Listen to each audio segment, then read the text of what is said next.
Olá, sejam bem-vindos a mais um encontro do projeto Caminhos do Cuidar.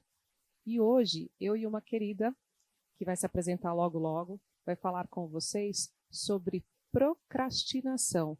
Nossa, parece um trava-línguas, né? Procrastinação. A gente tem que treinar para falar corretamente. Mas o que será essa tal de procrastinação? Hoje, eu, Vivian Souza, coordenadora do Ensino Fundamental 2, estarei bem acompanhada com a... Se apresente, por favor. Olá, sou a Nicole, professora de meditação do ensino infantil, do Fundamental 1, do ensino médio. Venho aqui para a gente bater um papo com a Vivian, muito agradável, muito leve e com alguma vivência também, que fica para o final, de surpresa para vocês. Surpresa, né, Nicole? Bom, vocês devem saber o significado, mas vamos dar uma retomada nesse assunto. Procrastinação é quando a gente deixa as atividades sempre para depois. Às vezes, claro, em função da correria do nosso dia a dia, é normal que às vezes uma falta de organização sempre tente nos tendenciar a deixar tarefas para depois. Mas o hábito de deixar essas tarefas sempre para depois que nos torna procrastinadores. E é sobre isso que nós vamos falar. Então envolve organização, envolve sentimentos que, quando eu deixo muito as tarefas para depois, pode nos gerar sentimentos ruins. Então, quando eu estou nos meus afazeres e eu sempre estou pensando, nossa, eu não fiz tal coisa, né, Nicole? Poxa, eu deixei tal coisa para fazer, amanhã eu faço, semana que vem eu faço e eu não consigo cumprir as minhas tarefas. Vem um sentimento de angústia, muitas vezes, de se comparar com o outro que de repente conseguiu fazer as tarefas e eu não. Gera uma ansiedade grande, pode gerar um estresse grande também. Mas, Nicole, por que será que a gente tem esse hábito ruim de deixar as coisas para depois? Interessante, né? Acredito que a gente possa pensar em tanta coisa, mas primeiramente eu gostaria de sugerir um olhar, né? Bem, o quanto a gente se faz presente naquilo que a gente está fazendo, né? Então, a gente tem muitas vezes uma demanda grande, né? Dentro de casa, com a família, com a nossa carreira, com os relacionamentos, é tanta coisa. E por que que às vezes a gente se sente perdido nesse mundo de coisas, de tarefas para fazer, né? Bem, a primeira relação que eu proponho é a nossa conexão com o momento presente. Porque muito desse deixar fazer é uma falsa impressão. E aí, quando eu digo isso, eu trago um conhecimento de uma filosofia que eu tenho um contato, um carinho muito grande, que é a filosofia antiga da Índia, né, ligada ao yoga, à meditação, como uma filosofia de vida, que nos ensina a nos conectar com o momento presente. Porque se eu fico pensando que eu tenho que fazer o tempo todo, isso me gera uma ansiedade tamanha. E ainda eu não estou na ação. Então, eu desprendo muita energia. Ao passo que, imaginemos, eu deixei de fazer. Também gera muito sofrimento. A tal da autocobrança. Eu tinha que ter feito e não fiz, não deu tempo. Então, a importância com o momento presente para a realização daquilo que a gente quer fazer e precisa fazer, que são duas instâncias diferentes, né? Aquilo que precisa ser feito, que não tem jeito, e o que a gente quer, o que a gente gostaria de fazer, né? Uma das definições de estresse, por exemplo, dentro dessa filosofia antiga, o estresse significa que eu tenho muita coisa para fazer em pouco tempo. E como é que a gente resolve isso? A gente consegue cortar a lista de tarefas? Muitas vezes não. A gente consegue alargar o tempo? Não sei. Qual seria a saída? Qual seria a solução? O momento presente. Se eu posso investir no momento presente, eu consigo desfrutar mais daquilo que eu estou fazendo. Então, não se trata só de ser mais produtivo, mas se trata de realizar com mais leveza, com mais tranquilidade. Porque dificilmente a gente consegue cortar essa lista de tarefas, né? Vou deixar para depois. Mas imagine, o que a gente não pode deixar para depois mesmo? O presente. Nossa, Nicole, mas dá um exemplo mais claro. Gente, imagina só, vocês estão lá fazendo um montão de coisas E aí toca o telefone, aí peraí, eu vou atender o telefone, eu já respiro, daqui a pouco eu respiro. Se você fizer isso, passados alguns segundos, para quem tem bons pulmões, né, atletas, mergulhadores e assim por diante, até consegue ficar em um minutinho sem respirar. Mas a gente não pode deixar de respirar, por exemplo.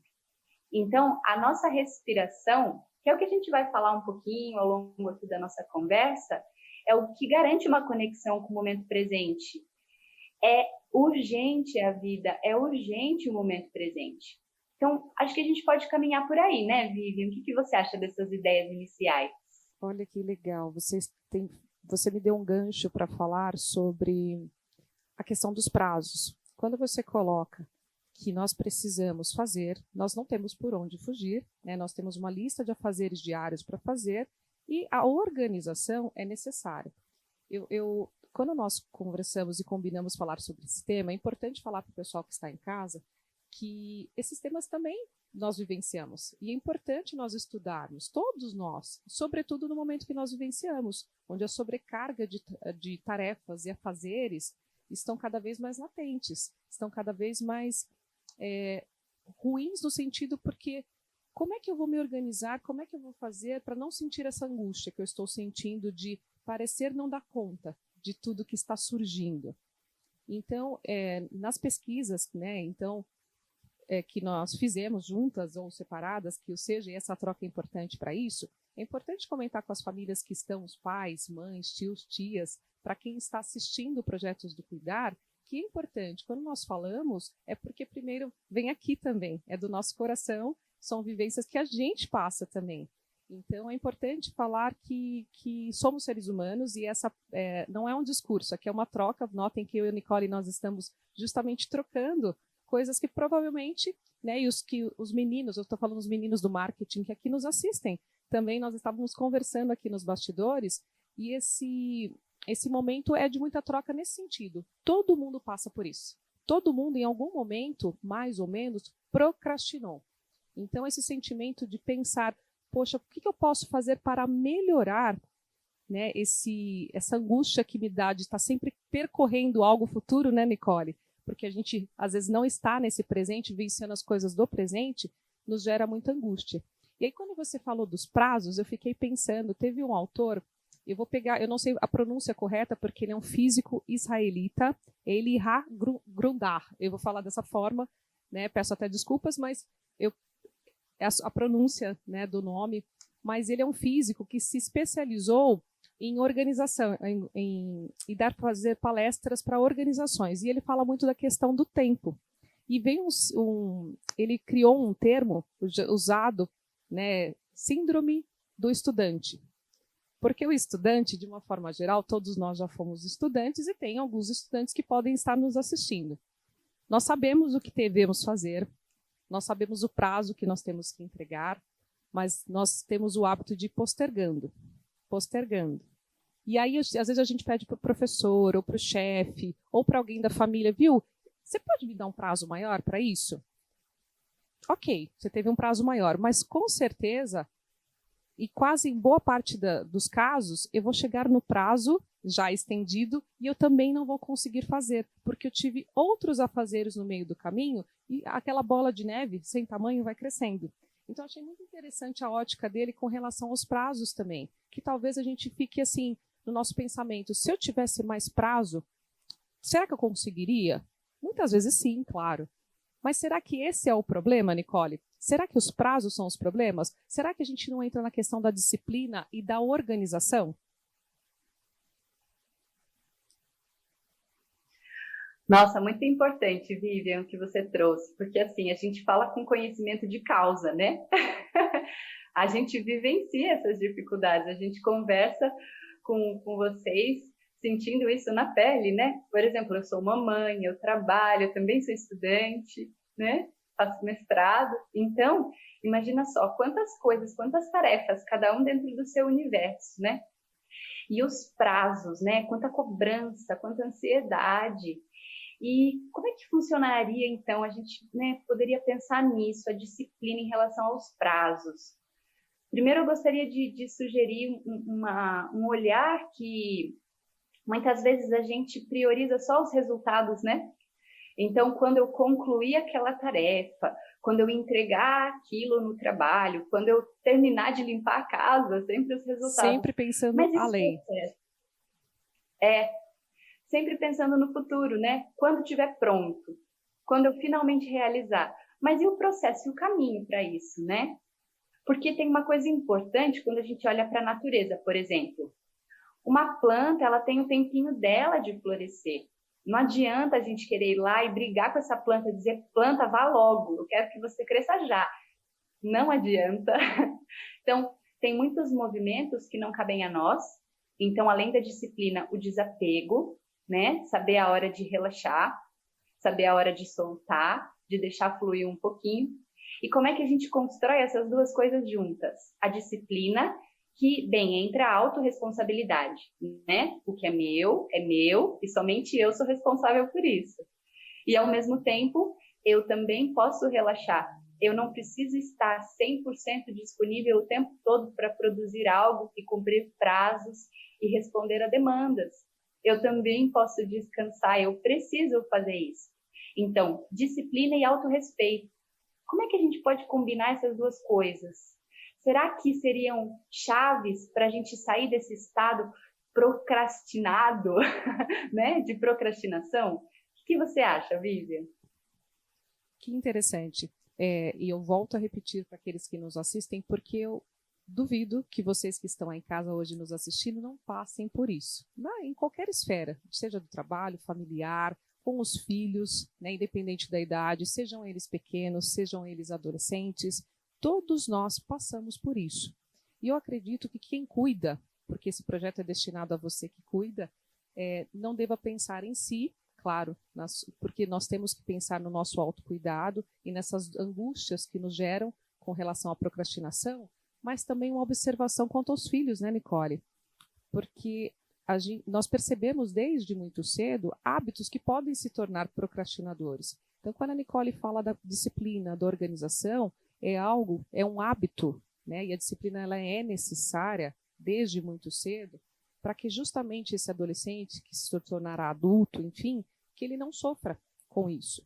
Então, estar vivenciando o seu momento, tentando organizar a sua agenda, seja em qual esfera for, volto a repetir também, familiar, no trabalho, com os seus amigos.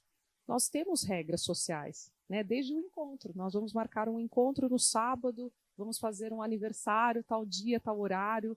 Nós somos seres humanos que precisam de organização. Nós não vivemos sozinhos. Embora a organização seja pessoal, ela tem esferas coletivas, que nós vivenciamos com o outro. Então, se o outro também não cumpre, né, e faz parte do meu trabalho, é ruim, né, porque eu vou sofrer de alguma forma consequências. E a procrastinação, vejo também como um grande momento que nós estamos vivenciando como oportunidade. Oportunidade para que nós possamos trabalhar com outras habilidades. Então, a comunicação, o convívio entre pessoas, o fato de nós podermos e devermos trabalhar em equipe, né, com os meus, com a minha família. Qual é a sua parte? Para que eu possa cumprir a minha, você precisa fazer a sua. E aí, como é que a gente conversa e como é que a gente se alinha com relação a isso? Então, olha quantas outras habilidades nós podemos também desenvolver quando nós estamos falando da procrastinação.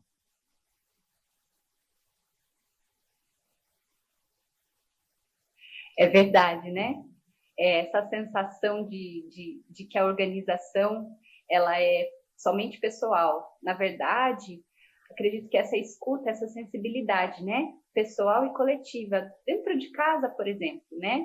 Então, alinhar as minhas demandas internas com as minhas tarefas, né? Naquele universo, e quando os outros, né? Encontrar harmonia. Então, uma organização que seja respeitosa com a individualidade de cada um, né? Então, uma organização do coletivo que acolha a individualidade de cada um.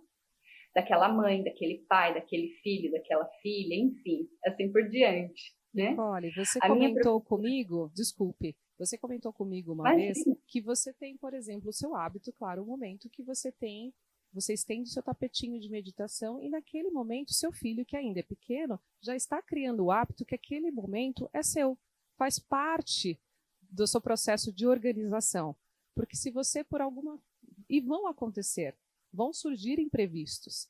Mas se eu não tiver aquele hábito que naquele momento é necessário e eu preciso viver este momento, eu vou procrastinar. Então você tem esse hábito em casa desde com o seu pequenininho, não tem? Sim, e é muito importante, né, a gente abrir esses espaços para o nosso autocuidado, porque senão a gente procrastina a si mesmo. E eu penso que esse seria o grande problema disso tudo, né? Não somente as demandas externas, né, em relação às atividades, às tarefas profissionais, domésticas, enfim, tudo que envolve a nossa vida prática, mas quando a gente se deixa por último, eu acho que essa é a grande enrascada. Porque quando a gente se deixa por último, a gente deixa também os nossos vínculos para depois, né? Olhar para os nossos relacionamentos, para as nossas delicadezas, para as nossas dificuldades.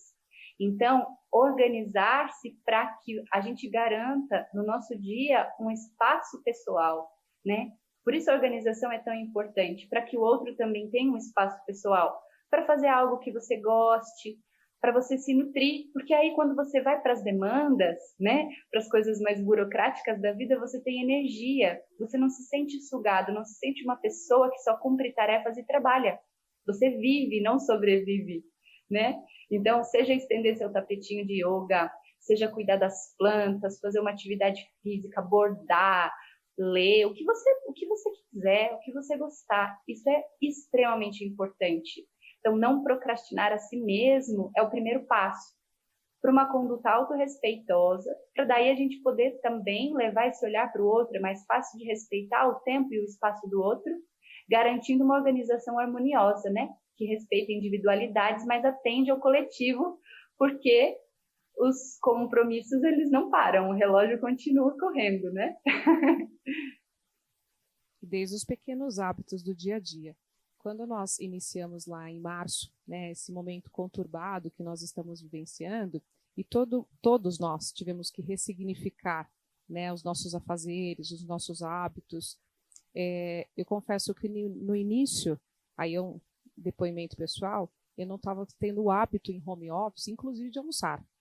Eu estava tão envolvida naquele processo de fazer o meu melhor, né, de tentar ser perfeccionista. E aí eu me vi muitas vezes, falei, caramba, eu posso adoecer se eu continuar nessa rotina. E quando a gente fala de autoconhecimento, é muito importante que nós nos conheçamos no sentido de sentir também fisicamente os impactos que isso pode nos causar. Então, quando eu não tenho tempo para nem sentir o sabor da comida, do meu almoço, né, que eu não pare, que eu deixe de repente meu celular do lado, né, assim, eu deixo do lado, bem distante, tá, gente? Porque do lado a gente às vezes dá uma olhadinha, né? Deixo distante, para que seja aqueles 10 ou 15 minutos, mas que eu esteja ali sentindo o sabor, degustando daquele momento. Tive a oportunidade de enxergar que naquele momento não estava almoçando sozinha. Eu tive a oportunidade de almoçar com meus pais muitas vezes, porque na minha rotina presencial provavelmente eu não conseguiria. Então comecei a enxergar outras pequenas e grandes oportunidades que foram surgindo também nesses momentos, como almoço em família, passaram a ser mais constantes, por incrível que pareça. Né? Não deveriam, mas passaram a ser mais constantes. Então perceber perceber que muito a gente fala, claro, das coisas ruins que estão acontecendo, mas o que nós agregamos de bom? O que tem acontecido de coisas boas? O nosso olhar sobre as coisas boas também deve ser importante, para que a gente possa perceber, na hora de eu me organizar, o que é importante para mim. Né? Qual espaço que eu vou deixar que me falta, faz parte de mim, faz parte de quem eu sou e é importante. É uma caminhada? É almoçar com a minha família? É fazer meditação? Então, o que eu vou fazer para me organizar, colocar na minha programação e levar isso à risca, né, Nicole? Né? A gente tem o hábito de fazer e daqui a pouco, quando a gente menos percebe, eu deixei aquela minha tabelinha, eu fiz a tabelinha linda para a semana. Fiz linda. Está ali toda organizada, muitas vezes colorida, a nossa tabelinha de afazeres está ali, muito legal. E vão surgir demandas. É normal que não surja, vão surgir demandas. Então, calcular, inclusive, esse tempo para outras demandas também é importante, né, Nicole? Eu concordo. E eu acredito que essa organização prática, ela parta de uma capacidade de organização interna, né? Se eu não estou bem, se eu estou muita ansiedade, não estou conseguindo dormir direito, é muito difícil organizar as ideias, traçar metas, né, criar cronogramas, porque aqui dentro está uma confusão, eu não consigo ter clareza. Então, voltando, né, o caminho do cuidar de si próprio, em primeiro lugar, é muito importante, escolhendo os recursos adequados para você, para ter uma organização interna, para então colocar isso, né, de forma prática no dia a dia e lembrar do autoacolhimento, porque muitas vezes a gente vai colocar um monte de itens nessa listinha e alguns a gente não vai cumprir. E aí como é que eu faço? Como é que eu lido com isso? Com essa frustração de não conseguir fazer? Eu brigo comigo mesmo ou eu me acolho e digo, bem, eu fiz o que foi possível nesse momento, sabe? Então, esse autoacolhimento que também é capacidade de uma organização interna, né? Se eu não consigo me acolher com essas confusões internas, eu vou gerando muito mais sofrimento, né, para minha vida. Então, a minha professora, eu ia dizer, né, minha professora de filosofia do yoga, ela dizia assim, Nicole, aprenda uma coisa, não existe disciplina se não houver autorrespeito. Toda vez que eu estou me forçando, mas eu estou incrivelmente cumprindo tudo, mas a que custo? Eu estou sem saúde, eu não estou feliz, eu não estou tendo momentos alegres com a minha família, um almoço em família, uma caminhada, eu não tenho tempo para isso. Então não é disciplina. Se me desrespeita, não constrói disciplina. A disciplina precisa ser construída a partir do autorrespeito, não é? Então, e aí isso se traduz naturalmente, isso, né, é transmitido para as pessoas que convivem com a gente. Vamos pensar para quem a gente serve de exemplo, para os nossos filhos, por exemplo, né, para que eles também entendam isso. É preciso disciplina, é preciso organização, mas primeiro respeite a si mesmo, as suas demandas internas, senão você não vai dar conta das demandas do mundo. Vai ser muita coisa, não é verdade? Muito. Que legal, Nicole. Acredito que para nós concretizarmos tudo que nós estamos falando, mais do que nós falarmos, que são trocas gostosas em primeiro plano, mas também uma prática seria interessante. E essa prática eu tenho certeza que você vai contribuir muito mais do que eu neste momento. Imagina, Vivian, a gente faz juntos, né? A gente não faz nada sozinho. Então, essa prática é nossa, né? De presente para vocês que nos assistiram até aqui. Bem, nós comentamos no comecinho, eu e a Vivian, sobre a respiração, né? A respiração é a representação do momento presente, é o próprio sujeito, somos nós. Se eu paro de respirar, acabou tudo, não é mesmo? Então, a respiração é uma grande ferramenta que te ancora no momento presente. E se eu consigo estar aqui, mais conectado com o presente, quer dizer que eu estou mais conectado comigo. E aí todo o resto acontece. Essa organização interna, para as relações, para as tarefas, para me colocar no fluxo da vida e sair da tal da procrastinação, com excesso de futuro ou excesso de passado, por exemplo, o que eu deixei de fazer, o que eu preciso fazer, então eu estou aqui e agora, não é mesmo? Então eu peço que vocês alinhem um pouquinho a coluna. Se vocês estiverem sentados em cadeiras, pode apoiar os pés no chão, deixa a coluna mais alinhada, relaxa um pouquinho os ombros, dá uma soltadinha nos ombros, acomoda a sua cervical, o seu pescoço, relaxando um pouquinho as bochechas, relaxando um pouquinho a testa. A gente costuma ficar assim para a vida, né? Com essa testa enrugada, essa mente brava. Relaxa um pouquinho o rosto. Quando você relaxa o corpo, você relaxa a mente. Você convida a mente a relaxar. Então, nós vamos utilizar a respiração nasal pela pontinha das narinas. E é muito importante que você mantenha a respiração toda. pelas suas narinas, para que o ar entre filtrado e mais aquecido, tá bem?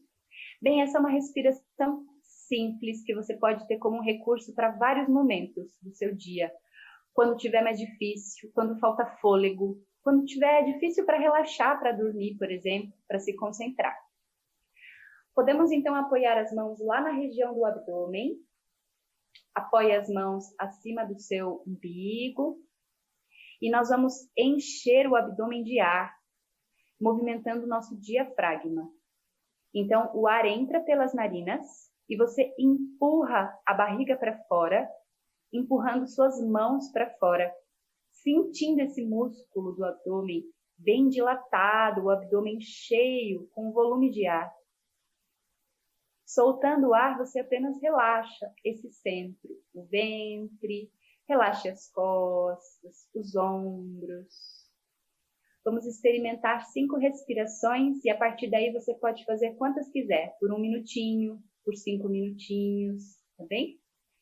Inspire, enche o volume do centro do corpo, empurrando as mãos lá para fora. Expire, relaxando. A expiração convida o relaxamento dos músculos e dos pensamentos. Segunda respiração profunda, bem grande, espaçosa, prolongada. Na expiração, eu me solto um pouco mais.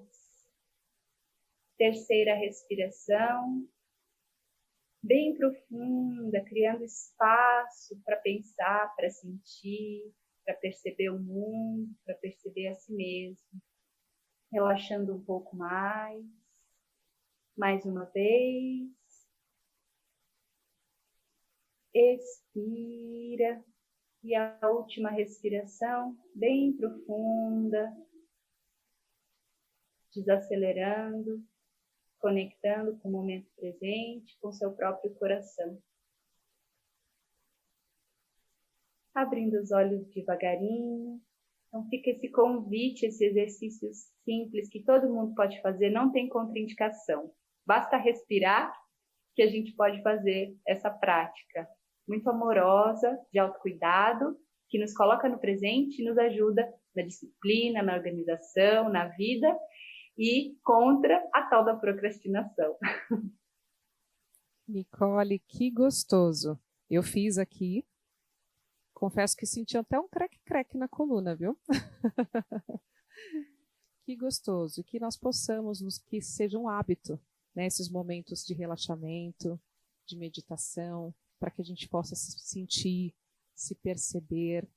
E esse é o nosso né, são nossas intenções, pelos caminhos que nós estamos trilhando aqui, pelos caminhos do cuidar, que nós possamos trazer mais vivências, mais oportunidades de reflexão, que elas sejam não só para nós, mas compartilhadas com vocês, porque nós temos essa questão entre nós aqui de acolhê-lo da melhor forma, de sentirmos como vocês em casa estão sentindo também.